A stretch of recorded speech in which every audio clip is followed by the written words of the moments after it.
Another fantastic ball game for the Toronto Blue Jays. Hyunjin Ryu got the ball for our Jays, and Eduardo Rodriguez got the ball for the Red Sox. And the Jays walked all over the guy as they win 8-0 at TD Ballpark and improve to 23-17 on the year. And with the W today over the Red Sox, the Jays are just half a game behind said Bo Sox for that number one spot in the American League East. And I said at the beginning of the year, I said it on the Jays Banner podcast, I said it on the Instagram Lives, and I will say it here again.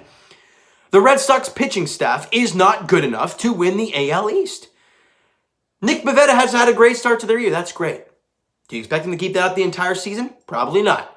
Eduardo Rodriguez is not, he's not an ace. And he showed that today. Is Nathan Eovaldi an ace? Probably not. So who's the guy there? Well, this guy's good. No. The Jays have a legit ace. He went out there today and pitched like an ace against a really good offense. That offense is very good in Boston, but the fact that Ryu and the pitching staff held Bogarts, Devers, and Martinez to a combined 1 for 12, and they got shut out, tells you the difference between a good pitching team and a good offensive team. We have seen it in years past. Good pitching beats good offense, and you saw it again today. But the Blue Jays offense came through big, and it started early in this one, bottom half of the second inning with Randall Grichuk on and 2 out. Danny Jansen, it's an RBI single to right field, and it's a Blue Jays 1-0 lead off a 2-out knock from DJ, the number 9 hitter, Danny Jansen. Beautiful job from him. We go to the bottom of the fourth inning. The Jays offense, they ain't done yet. Marcus Semien, he hits a single. Gurriel scores. Jansen scores. All right, the Jays are now up 3-0, but they ain't done just yet. Bo Bichette, I think it was with 2 out on this one, and he rips a double to the left center gap. Marcus Semien comes across the score. The Jays are up 4-0 on Eduardo Rodriguez in the bottom half of the fourth, and Ryu at this point is just cruising, right? He got into a little bit of trouble, but Ryu and as Luis, who we do the Instagram Lives with, said perfectly in our group chat as well as in the live today, the art of pitching, and that is exactly what Ryu did today when he got into jams. We go to the bottom half of the fifth inning because the Jays offense wasn't not fine with just 4. Lourdes Gurriel Jr. gets an RBI single. Teoscar Hernandez comes in to score. I think it's a little bloop snot shot single. Doesn't matter. It works. Doesn't matter. And Teo comes across. The Jays lead at 5-0 in the bottom half of the fifth, and the Jays just weren't done yet. They just weren't. Bottom half of the sixth inning, Teoscar Hernandez singles. Bo comes in to score. It's 6-0 Blue Jays. And they weren't even done yet. Bottom of the eighth inning, Randall Grichuk comes up, and he crushes a ball to right field, and it's gone. A 2-run shot because Vladdy comes in to score on the play. It's an 8-0 Blue Jay lead. And that's how she finishes. A season-high 18 hits for the Toronto Blue Jays. They get 8 runs on 18 hits. Everyone contributes because all 9 batters got a hit today. There were 3 guys with 3 hits. And what are we talking about? 3 guys, so I had 2 hits. So bottom line, 6 guys had multi-hit games in this game. That tells you the depth of this lineup, and this is what we were all hoping for in the offseason. We got the Springer signing. We had all these names, and we're like, how? And then you got Marcus Semien as well. We're like, how can this team not hit? And to start the year, they scuffled a bit, and we're all like, whoa, this is not what we were expecting. But this, maybe not to this extent, but something along these lines is what we were looking at as Jays fans, and like, how can this team not crush baseballs? And they did that today. All right, let's get through these numbers real quick. Marcus Semien went 2 for 5 in the game, had a run scored and an RBI. Bo Bichette 1 for 4 with a run scored, an RBI, and a walk. Vladdy, the guy's a machine. Went 3 for 5 in the game and scored a run. Teoscar Hernandez, your 3-4 guys combined 6 for 10 in the game today. Hernandez went 3 for 5 with a run scored and an RBI. Randall Grichuk, who's just quietly having a great year. He had that one stretch where he was really struggling, but he's got some hits over his last few games, and he went 2 for 5 today with 2 runs scored, 2 RBIs. He's got 30-plus RBIs so far, does Grichuk.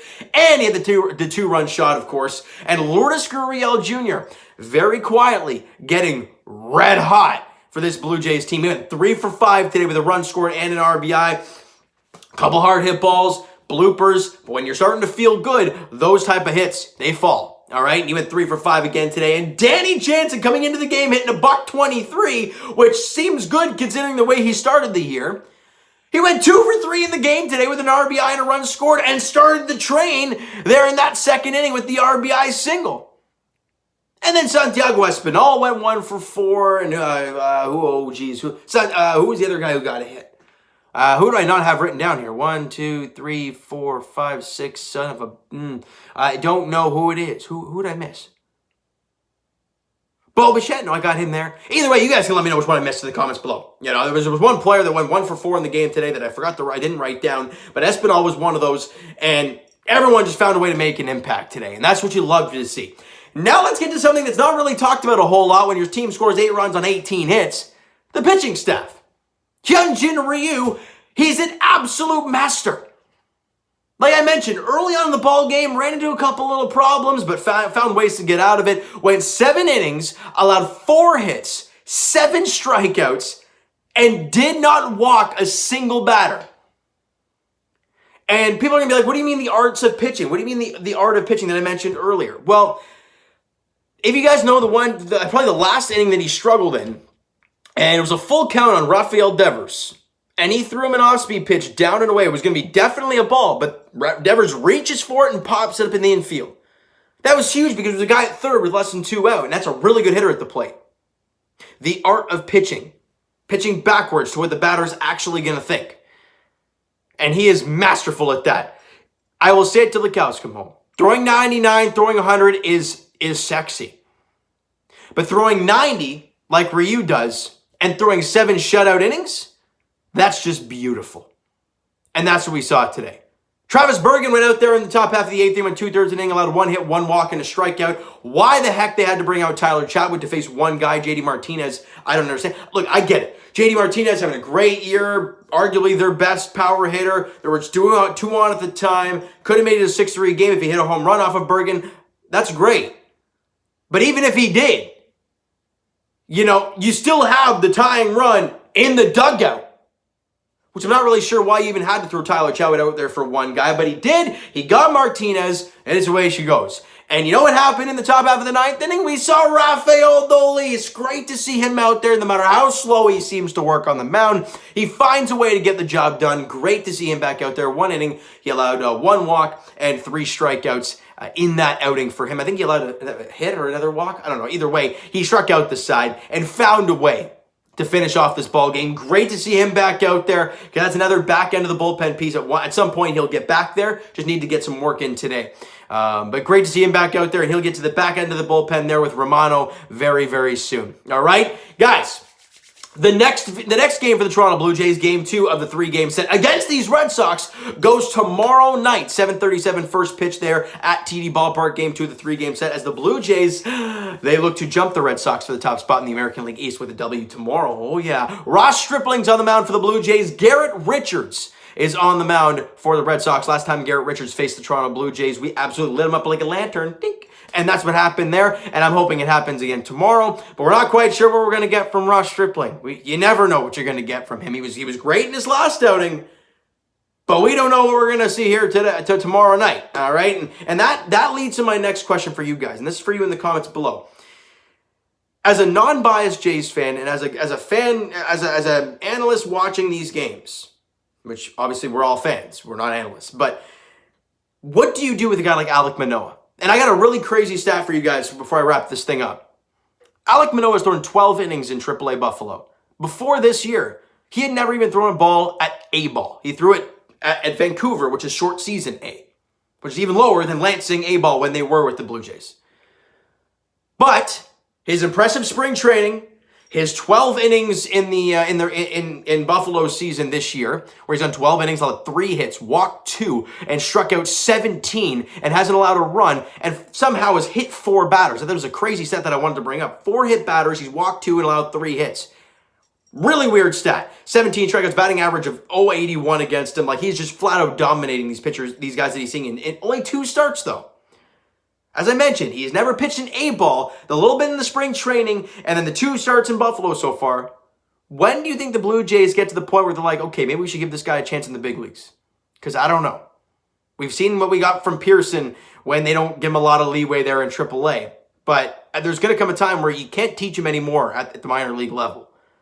When is that time? Do you think Jays fans that we're going to see him in the next month or so? Do you think they're going to wait till September? Do you think we're not even going to see him? I don't know. That's my question for you guys in the comments below, because this team right now is just on cruise control, it feels like right now. Winners of 3 in a row. They're 6 games over 500. They're half a game out of first. I mean, they're playing extremely good baseball, especially against the American League East, which is exactly what you need to be doing. But I want to get your guys' thoughts in the comments below about the game, the video, the Manoah stuff, everything. Let me know in the comments, guys. Go crazy, all right? So you know what? That is going to do it for this one, guys. If you enjoyed the video and you enjoyed the game there this evening, because damn it, that was nice. Smack the like button. I do appreciate that, guys. Hit the subscribe button if you guys have not done so already. Comment down below your thoughts on the video, your thoughts on the game. What'd you like, what'd you not like from today's ball game for the Toronto Blue Jays? If you didn't like anything, well, please enlighten me, because I'm not really sure what you can't like from an 8-0 game where you had 18 hits and you shut them out and your ace gave you 7 shutout innings. I don't know what you could be mad about. Let me know in the comments below, guys. Twitter's down below for myself. Send me a DM to all that great stuff. The Instagram link is down below, so follow up there if you have not done so already, and I will talk to you guys Leafs edition tomorrow. Yes, I'll be doing a video tomorrow afternoon at some point, as we'll be breaking down Game 1 between the Leafs and Habs. On Thursday night is Game 1, but I'll talk to you guys tomorrow. Round 1 preview between the Leafs and the Canadians. All right, and as for the Blue Jays, Game 2 of the 3-game set goes tomorrow night, 7:37, first pitch at TD Ballpark between the Jays and the Red Sox. Ross Stripling on the mound for the Blue Jays, and Garrett Richards goes for the Boston Red Sox. What's your score predictions? Let me know in the comments below. Thank you guys so much for listening and watching. Hope you enjoyed the video. We'll talk to you guys then.